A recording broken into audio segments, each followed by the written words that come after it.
Here we are with Overwatch This. I'm Jeff from the Overwatch team.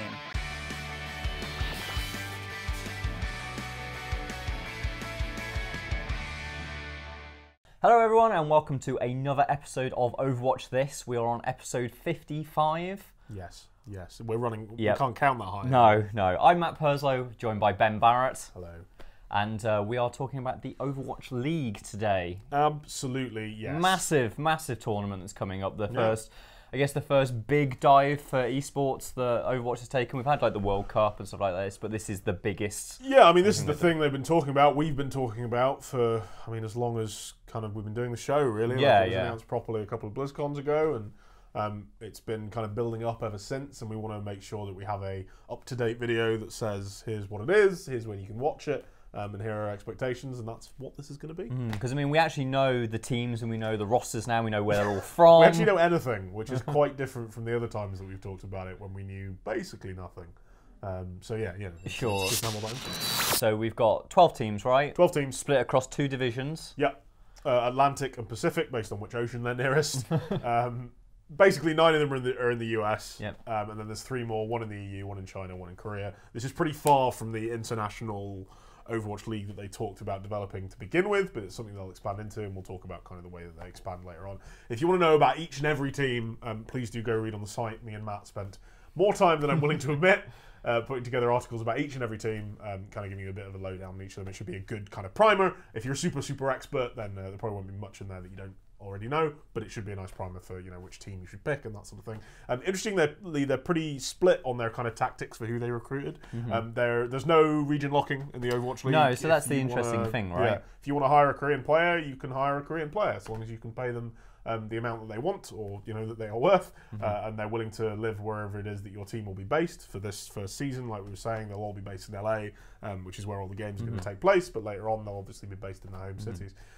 So there's kind of 2 tactics. One of them is people trying to hire kind of recognizable, often US-based players that people will be familiar with and will like, and speak the language and all the rest of it, and are a bit easier to market. And then there's the other strategy, which is to hire Korean players from the best teams who have won Apex tournaments and that sort of thing. And there's been a bit of both. Like, for example, London Spitfire is arguably either the best or the second best team in the league, and they are a collection of Korean players. Yeah, not a British soul among them. No and Americans. we don't care because we want the best, right? It would be nice to have England win something for once. That would be good. Which we're going to do by hiring a load of Koreans. Yeah, so that's the plan on that one. And then there's the Seoul Dynasty team, which is also a bunch of Koreans. There's Shanghai Dragons, that's just a load of Chinese guys. And then there's other teams, particularly teams like Dallas Fuel, which are kind of a mishmash. Some Koreans, some American players, some like European players, and that sort of thing. So it's going to be super interesting to see the dynamics between those. The assumption is that the more Koreans on your team, the more likely you are to win. The 2 favourites are Seoul Dynasty and London Spitfire for exactly that reason. And then, there's the New York Excelsior as well, who also have a team of solely Korean players, although they're from slightly less well-performing teams, but, exactly how all that will mesh out, we don't know. But the thing that's interesting is exactly what the impact of, like, coaches is going to be, contracts, all the other stuff that these people have to deal with, the fact that all the Korean guys are going to have to go live in LA. Is that going to kind of mess up their schedules and mess up, jet lag and trying to deal with cultural differences and that sort of thing? How is that going to affect it, and is that going to be a big change for these guys, and that's going to kind of put them off their game? Or is the fact that American players or European players who aren't used to playing in an ecosystem where they're actually properly supported with contracts, with coaches, with teams that actually care about them, team houses, that sort of thing, is that going to impact them and make them even better? Because that's the reason that Korea is so good at esports, is they've had that system since like 2001 with Brood War, and then it got enhanced by League of Legends and by StarCraft 2 and by all the other games that they play professionally. So we're now giving that system to players that have never had it before, and how they adapt to it should be super interesting to watch. The non-Korean teams will have to prove themselves. That's just sort of the way it is. Seoul Dynasty in the Pacific Division, London Spitfire in the Atlantic Division. If you want me to call what the grand finals will be now, it would be those 2 teams facing off against each other. We will get to see them play each other at some point during the regular season as well, which should be quite exciting. But yeah, those are the 2 favourites, along with the New York Excelsior and teams like Dallas Fuel that have like really good Korean coaches and that sort of thing. But exactly how it's all going to break out should be pretty exciting. So we know who's in it, but obviously the big question is when does it kick off? And that will be with the pre-season, which starts in December. So that's only weeks away, really. Yeah, it's super close. So on December 6th and 7th, and the reason that we're going to be giving 2 dates for each of these is that it all happens in the afternoon/evening over in the USA, which means if you're in anywhere kind of east of there, you're going to be on the next day by that time that happens. But yeah, so if you're in the USA, it's December 6th. If you're in pretty much anywhere else in the world, it's going to be December 7th. There's a full schedule up on the website. Again, you can also check our individual team pages for when different teams are playing. That's going to be a pre-season. Each team is going to play 2 matches. The winners will play the winners of like the first set of matches. That's going to go across, I think it's 4 days that they'll be doing that. It's kind of a test period. It kind of fulfills that promise that we will begin the Overwatch League in 2017. That's not really happening. Like the Overwatch League starts in 2018, but the pre-season will let them see how like the Overwatch League and the LA Arena, where all this is going to be played, will work together. They haven't done a lot of games there. They did some for the World Cup. There's a very big difference between like the World Cup kind of qualifying stage and like the Overwatch League, which is meant to be this big deal with people arriving regularly. Everyone's going to like play 2 games. They'll all be against each other. I don't think there's any kind of it has to be within your division or anything like that. And it should give us some hints as to who the favourites are going to be, whether like the London Spitfire are super powerful or not. I think their first game is against like the LA Gladiators or someone like that. Someone that they should quite easily beat on paper, but whether that's going to be how it ends up, we don't know, and it'll let us see that sort of thing. And also, when the losers play the losers, we'll get to see, okay, which of the Western teams are really, really good, or maybe the Korean teams will start losing, and then the whole thing is shaken up before the season proper starts, which is in 2018. Yeah, and then when we start in 2018, so this starts in January, and we go through multiple stages, right? Yeah. And we already have a schedule, so we know roughly on what days that people are going to be playing at what times, and then from there on, it will be the winners that dictate what the rest of the schedule is, right? Yeah, so there is in fact a full schedule for like so all 4 stages. A stage is 5 weeks of competition each, with a kind of playoff stage at the end of each one. And we already have a full thing for that. So we have like 6 months of schedule that's already kind of worked out, with a couple of games that will be basically at the end of each 5-week stage. The best players from that stage, the best teams from that stage will play off against each other for a little bit of money. And then right at the end, there's a proper playoff thing. So the first stage begins on January 10th, January 11th for the rest of the world, runs for 5 weeks. You have a 1-week break after that, and then you start the next stage, run for 5 weeks, etc. 4 of those, everyone plays each other, but not necessarily the same number of times. Basically, you will play 10 times within your division and 10 times outside of your division. That doesn't necessarily mean that the Spitfire will always play Dynasty 2 times or whatever. Maybe it'll be more, maybe it'll be less, depending exactly how it all breaks out. You'd have to go look at the full schedule for that, but like I said, you can work out exactly when all of this stuff is happening already. Then there will be the playoffs right at the end of the season, after all of the stages are done, which will be between the 2 division champions, which is the people that finish first in their division, and then the 4 other best teams. So if it turns out that the Pacific Division, for example, is stronger than the Atlantic Division, which it could, then we will see like maybe 3 Pacific Division teams, 4 Pacific Division teams and 2 Atlantic Division teams, for example, depending on exactly what their win rates are. This is actually fairly similar to the way that the NBA does it, and I think it's pretty similar to the way that the NFL does it as well. But the NBA is also very much split between 2 conferences that are West and East, and then it's about like the best teams from each one, and then they only kind of meet in the actual grand finals, which should be fairly interesting to see. And yeah, it kind of sets up the whole thing where you will end up with probably the 2 best teams from each division facing off in the grand finals in some sort of massive thing. Money is distributed through the whole thing. Money is very clearly not the whole point of this. The prize pool does not stack up to the international. It's probably pretty similar to the League of Legends LCS. It basically seems like Dota 2 kind of cornered the market on actual money being given out. And this is more about, reliability, contracts, that sort of thing. And there is, I think it's like $3.5 million, which obviously sounds like an insane amount of money. Yeah. But across a full year of competition, that it's pretty large, but it won't stack up to real sports or indeed Dota 2 or that sort of thing. Real sports, Ben. Real sports. Traditional sports, I believe, is sports played with real balls and not pretend guns.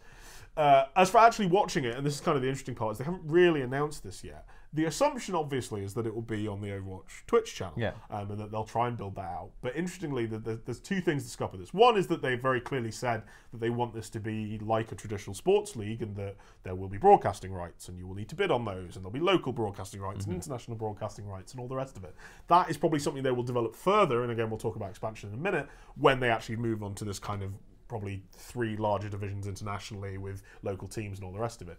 But they are also using MLG to do all of this stuff, which is the company that Activision Blizzard bought quite a while ago. and they are using the MLG player to host all of their videos and Right. stuff at the moment. It's not on YouTube. It's not like using a Twitch archiving system or anything like that. So it's entirely possible that they'll use an MLG system to broadcast these games, and they might not use Twitch at all, which may seem like a little bit of suicide when it comes to actually getting attention onto the game. But during the World Cup, they added a button like on the front page of the game, like when you load it up on the main menu, that took you to the stream. If they're going to do more of that sort of thing, they don't necessarily need the support of Twitch to do it. And obviously, they would prefer to have complete control over the whole thing rather than hosting it on different platforms. What I would guess is that for the inaugural season, we might see it be quite free to access, but that it might get more restricted as things continue into like 2018, into 2019, 2020, and as we get more seasons of this, because like, you know, there needs to be a flow of money around the whole thing. It will also depend on, you know, how high are merch sales? Are people buying t-shirts, caps, underwear, socks, all the other stuff that they promised? Are people buying in-game skins? If that's a thing that they decide to do, again, we'll talk about that in a second. Well, if they aren't, then that revenue stream might need to come from the broadcasting rights and from people actually paying to access this content.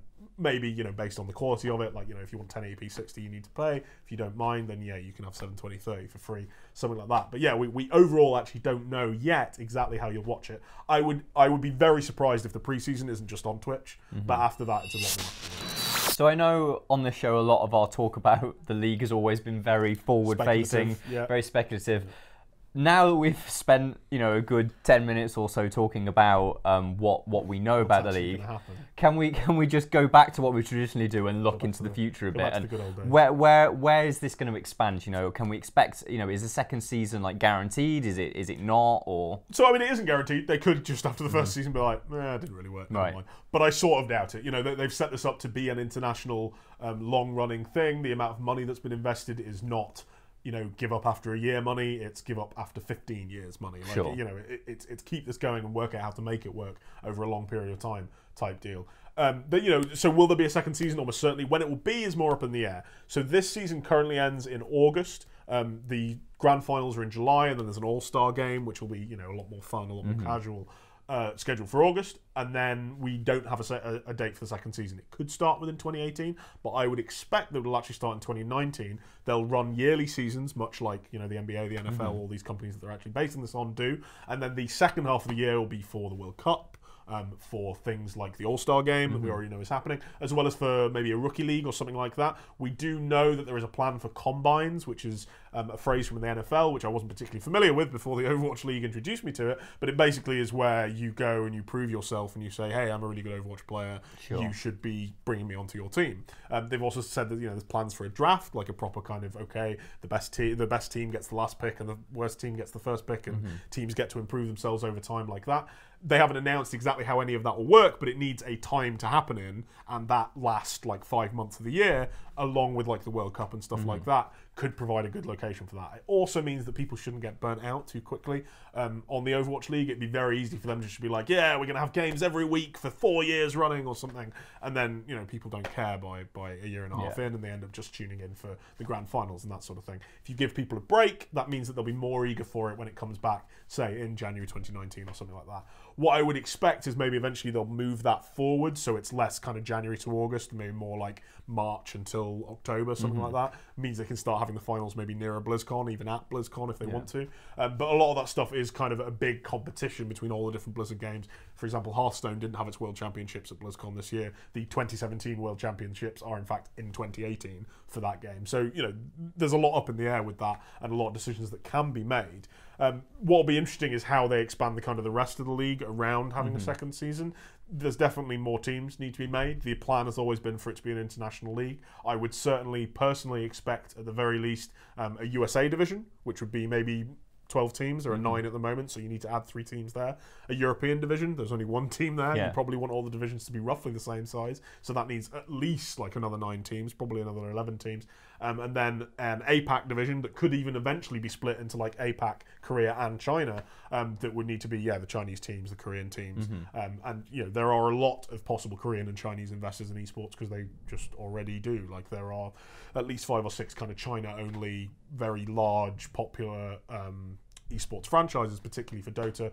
places like LGD, places like Vici Gaming, and yeah, plenty more. And again, over in Korea, there's plenty there as well, with different possible sponsors and that sort of thing. So there is a lot of room for expansion there. Whether they are immediately going to go from the first season to the second season and be like, okay, now everything's international and we've brought on 20 new teams, I sort of doubt. I can imagine them splitting it into maybe a West and East type deal. So there's kind of APAC and Russia and all of that stuff, and then there's Europe and the US, and then expanding from there. But they also need to get towards actually having city-based teams and actually having stadiums within there. They've sort of hinted out that they want that to start in Season 2, but they said as soon as possible after Season 1. So I think, again, that'll depend. And all of this sort of comes back to what the numbers are like. So are people actually watching it? Is it getting 500,000 people a week? Is it getting 100,000 people a week? Is it getting 20,000 people a week? These are all things that they can deal with, and they can change how much stuff is being given out and how much stuff is being scaled to those numbers, but they need to see them before they can make those decisions, and then decide exactly what those expansion decisions might impact the actual numbers that they're seeing. Because, if you have an actual local team and they are actually playing locally, maybe you will have more interest in watching them than you will if it is just sort of like every other esports tournament and they're playing on the other side of the world. Finally, before we wrap up, I just want to talk about now. All of these teams, right, have their own strips. They have their own colours, like a shader, each, right? In fact, home and away, right? Yeah, exactly. Yeah. And well, basically, I want them, Ben. if I'm gonna I think I'm probably gonna support the UK through this. I'm gonna go for the Spitfires. Agreed. I want to wear their colours in game. Blue. They look alright. Yeah. I like the Seoul Dynasty. I think they look really nice, black and gold. Houston Outlaws is my other favourite. Yeah. They look pretty good as well. Yes, I mean I want these too, and obviously Blizzard know that people want these, and also know that they can monetize all of that, and will be very aware of all this system. They haven't said how they're going to do it. They have said that they want to do it. I think the exact quote is something like, "We want to be able to give players a way to show their support in game." The way I think I could see it working is rather than them just adding so there's 2 skins for each hero, right? So that's 52 skins per team. Yeah. There are currently only 12 teams, so that's 300 skins or whatever. And then you expand that out into the massive international thing we were talking about earlier. That isn't that you can't just put 700 skins into boxes and be like, well, they're there, just buy some boxes. People won't want to do that. People also don't want to, you're a Boston fan, you don't want to get a drop for New York. In fact, you actively don't want that on your account, right? So what I can imagine it being is a more direct purchase system where you go, okay, I want the New York skins, I want the Dynasty skins, and you just pay for them. And then what I think it will be is, rather than it being an individual skin for each hero, and you just go, okay, I want the Dynasty Soldier 76 skin, you say, I want the Dynasty skins, and they go, okay, pay us quite a lot. I expect it to be more than you would expect to pay for a normal skin, maybe in the $20, $30 sort of range, and then you will get that pack, and you will have the shader for all of the home and all of the away skins. And you just apply it to your character. Yeah, and then I mean, it would unlock like a normal skin. You would just have the Soul Dynasty skin unlocked in your thing, but you would have bought it as a pack rather than as something that you got through drops. Maybe they could also add it to the drop system, but again, like I said, there are literally, if it gets to the point where they want it to get to, where there are fans and haters, rivalries, exactly, then there will be people who literally don't want the New York Excelsior skins on their account. They don't want the London Spitfire skins on their account. So I can imagine, that sort of being a problem. Not a huge, not a bad problem to have, and one that I'm sure they'd find a solution for. But I can imagine them wanting to avoid that for that reason. It should be interesting to see exactly where all that money goes as well, because you could have all of the money go to the team.